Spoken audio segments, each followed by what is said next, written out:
In August 2024, a team at NASA Kennedy Space Center completed a TRL-5 demonstration of the robotic excavator known as IPEx. The demonstration represented a mock mission with IPEx operating in an autonomy test bed that mimicked the lunar surface, and remote operators in a control room with appropriate time delays and telemetry. This video shows a summary of the demonstration, with occasional insets of an animation from 2022 showing the progression from concept toward reality. The demonstration begins with IPEx mapping the surface. This is done by ground operators, sending waypoint by waypoint commands approximately 1 meter apart.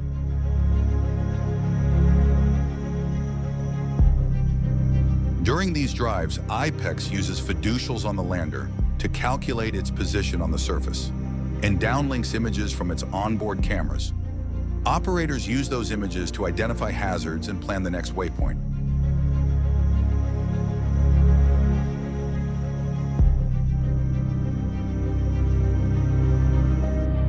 The images and hazards are then used to build a map of the landing site. Operators select the best locations for the loading and unloading zones, as well as the path between them.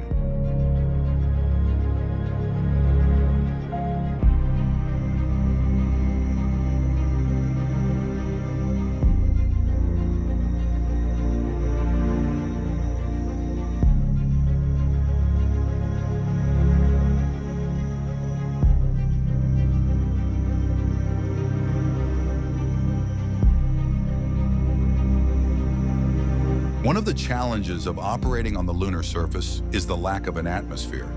Because of this, thermal control is done by radiation. However, as an excavator, IPEx is exposed to a lot of dust, which can collect on radiator surfaces, rendering them ineffective. To combat this, IPEx covers its radiator with an actuated lid.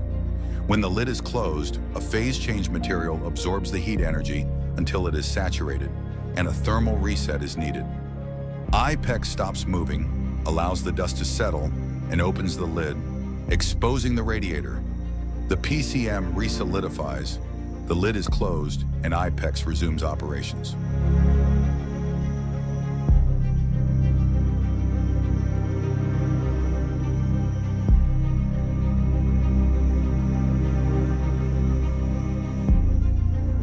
The dust would also pose a challenge for solar panels. So IPEx instead uses a large onboard battery that is wirelessly recharged at the lander. The wireless charger, designed by Astrobotic and Webotic, is tolerant to dust and has a large alignment tolerance. IPEx uses its radiator cover and arms to align to the wireless charger. This approach gives IPEx multiple degrees of freedom to adjust its charger alignment, which reduces risks related to unknown terrain conditions.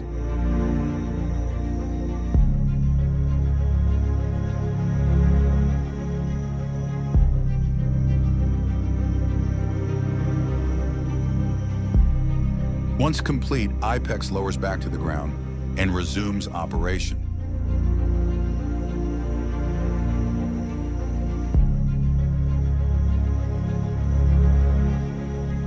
The majority of the mission time is spent completing reps, which is a cycle of loading Regolith, driving 100 meters, unloading Regolith, and driving 100 meters back to the loading zone.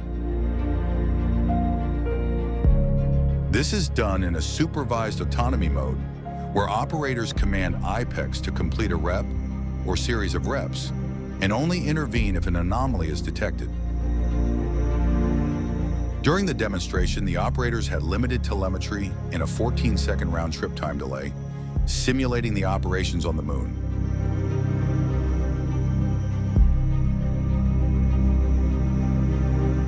Simulation coordinators, or SimCs, monitored the operations real-time with overhead camera views like the ones seen in this video, live telemetry, and e-stop control. The SimCs captured the difference between what was actually happening versus what the data-limited operators thought was happening.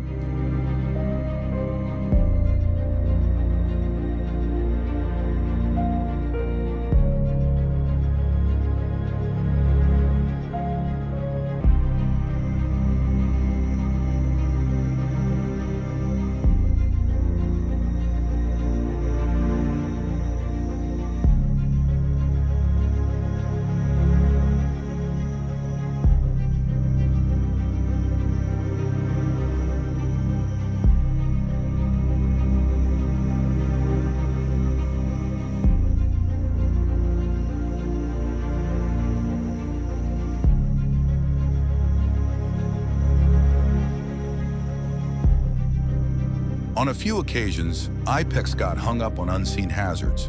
However, the operators were able to identify the problem with their limited data and use methods like driving on the bucket drums to recover.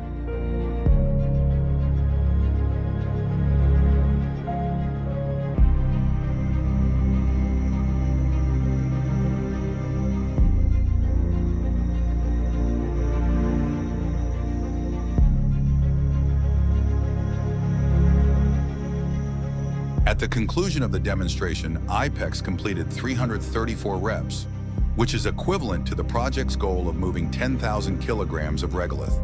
This was done over 205 hours, leaving nearly 60 hours of margin in the 11-day mission timeline.